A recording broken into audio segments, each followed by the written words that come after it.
नाज़रीन, मैं हूं महम ज़हरा और आप देख रहे हैं पाकिस्तान स्टॉक मार्केट अपडेट्स।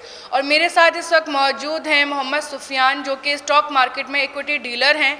इनसे हम पूछेंगे कि आज फ्रंटियर मार्केट का पहला दिन है, वो कैसा जा रहा है, मार्केट कैसी नज़र आ रही है आगे फ्यूचर में, और जो लास्ट नवंबर का मंथ था उसमें हमारी मार्केट ने कैसा परफॉर्म किया।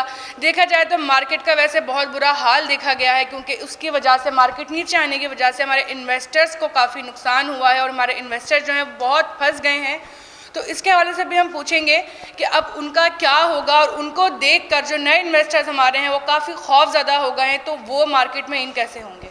अस्सलाम वालेकुम। वालेकुम अस्सलाम। कैसे हैं आप? बोल, अल्लाह का शुक्र। मुझे बताएं कि लास्ट नवंबर का महीना हमारी मार्केट का कैसा रहा है। नवंबर का महीना मार्केट के लिए काफ़ी ज़्यादा एक प्रेशर वाला महीना रहा, क्योंकि उसके अंदर एक तो ये था कि हमारे यहाँ पे इंटरेस्ट रेट्स बढ़ने थे, दूसरा आईएमएफ से मुज़ाकरात चल रहे थे। जब आईएमएफ से मुज़ाकरात चल रहे थे तो काफ़ी सारे इसके रिलेटेड ख़बरें गर्दिश कर रही थी और आईएमएफ की कड़ी शराइत भी काफ़ी ज़्यादा थी।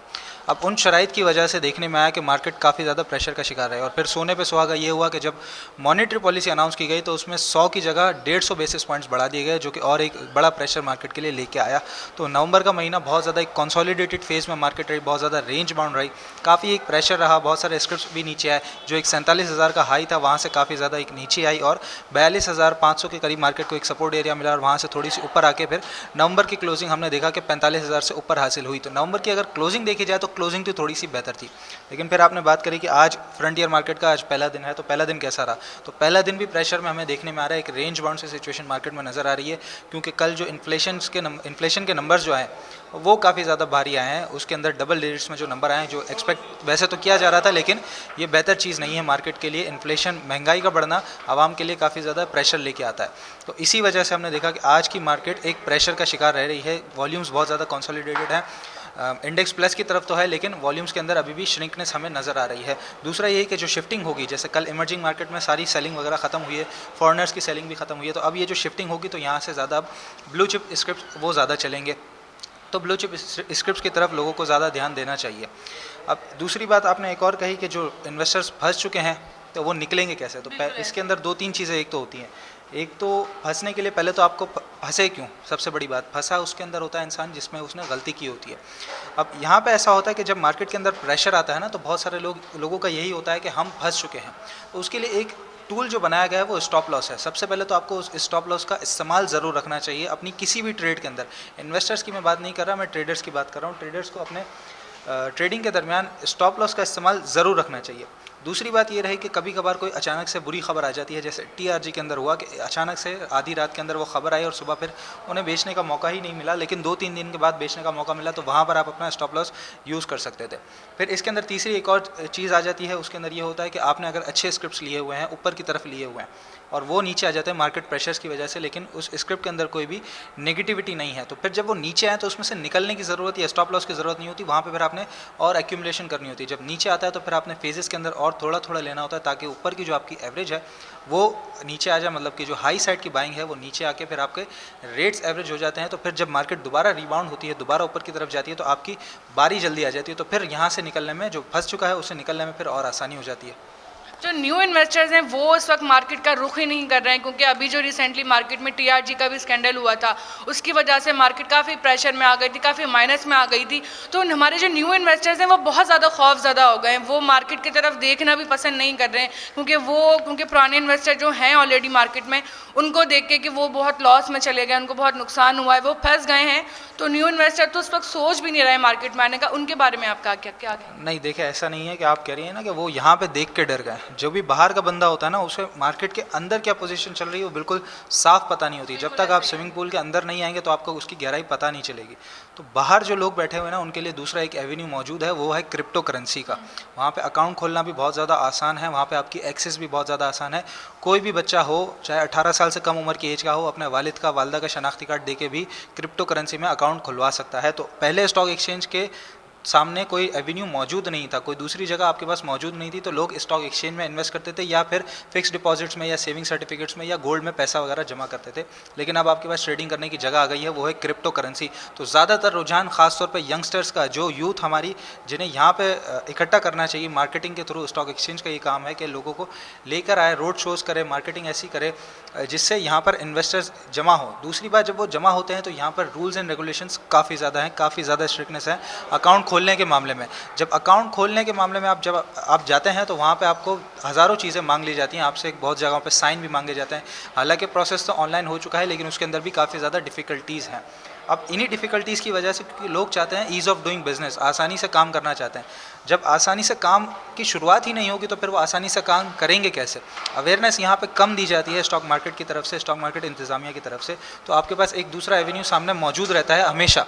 कोई ना कोई जब एक जगह खाली होती है और अगर आप उसे पुर नहीं करेंगे तो कोई दूसरा बंदा आके उसे पुर कर देता है। तो वहाँ पर क्रिप्टो करेंसी में लोगों ने इन्वेस्टमेंट ज़्यादा करना शुरू कर दी है। ऑलमोस्ट 1.5 करोड़ के करीब पाकिस्तानी ट्रेडर और इन्वेस्टर्स क्रिप्टो करेंसी में अभी तक मौजूद है। और हमारी पाकिस्तान स्टॉक मार्केट में सिर्फ और सिर्फ 1.25 लाख या 2 लाख के करीब या उससे थोड़े से ऊपर, इसी 2 लाख के अराउंड का ही कुछ फिगर है। इतने हमारे यहाँ पे सिर्फ और सिर्फ इन्वेस्टर्स हैं, जो कि ये अभी नया फिगर नहीं है, जो कि कब से चलते हुए आ रहे हैं।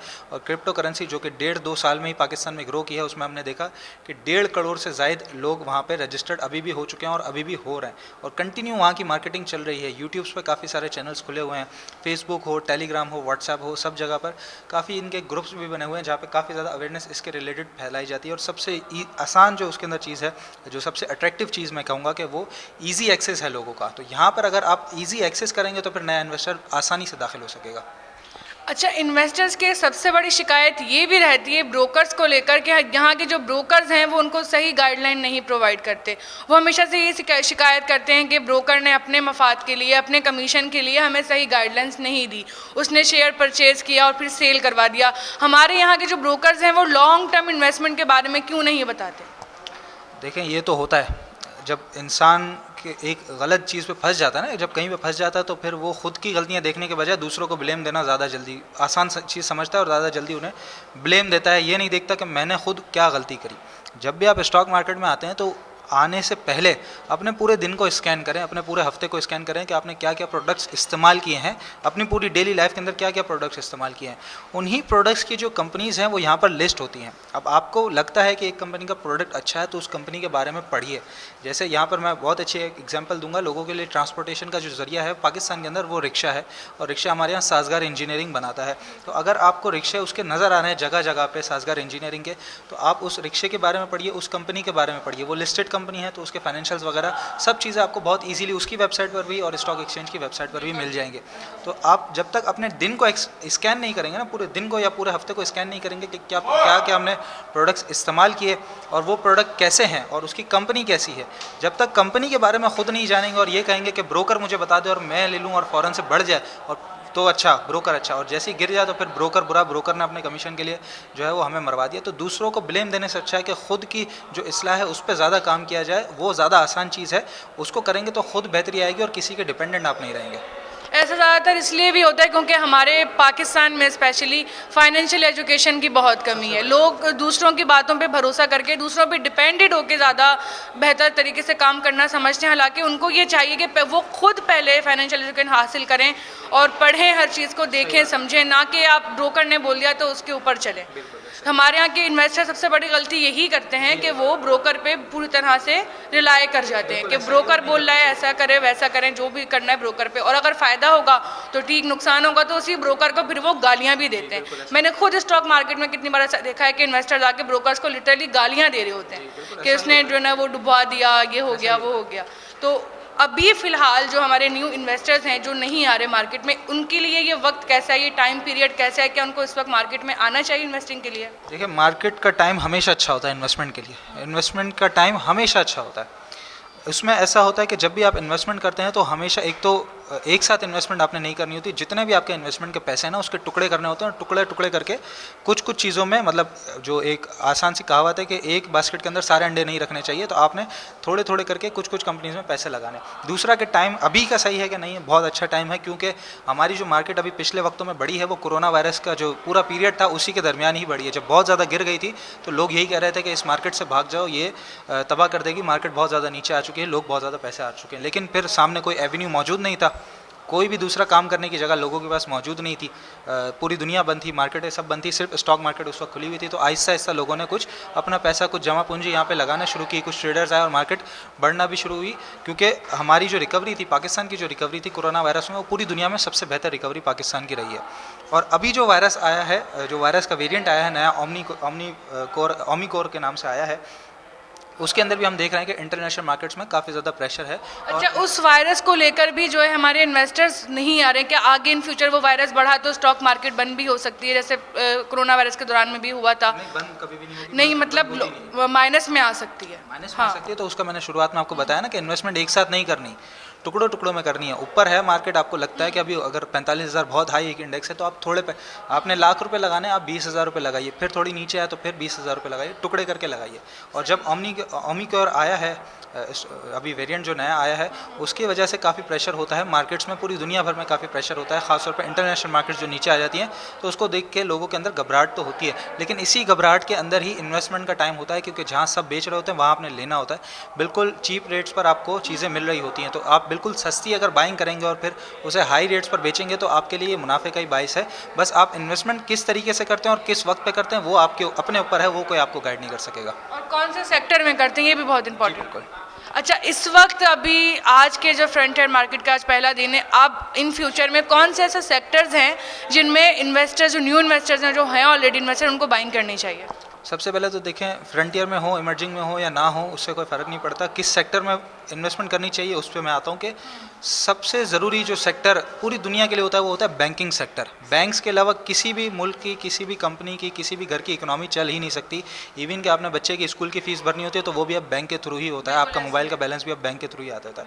तो बैंकिंग सेक्टर एक ऐसा सेक्टर होता है जिसकी ग्रोथ कभी नहीं रुक सकती, वो कंटिन्यू चलेगा और ऐसे ही चलता रहेगा। और डिजिटल बैंकिंग तो ख़ास तौर पर पाकिस्तान में बहुत पेस पकड़ रही है। तो बैंकिंग ऐसा सेक्टर है, और ख़ास तौर पर अभी तो दिसंबर क्लोजिंग भी आने वाला है, तो दिसंबर क्लोजिंग के हवाले से बैंक्स के अंदर काफ़ी एक अट्रैक्शन आ जाती है। कल का अगर फिपी लिपि देखें तो लिपि की तरफ जो बाइंग थी वो बैंक के अंदर, बैंकिंग सेक्टर में सबसे ज़्यादा बाइंग थी, और दिसंबर क्लोजिंग के लिए भी लोग बैंकिंग के सेक्टर में ही जाते हैं। और मॉनेटरी पॉलिसी जो उसके अंदर इंटरेस्ट रेट बढ़ा है, हमारा पॉलिसी रेट बढ़ा, तो उसकी वजह से भी बैंक्स को फ़ायदा होता है। तो बैंकिंग सेक्टर एक ऐसा सेक्टर होता है जिसके अंदर आपने इन्वेस्टमेंट हमेशा के लिए करनी ही चाहिए, उसके अंदर अच्छी बैंक्स बिल्कुल आपको मिल जाती हैं।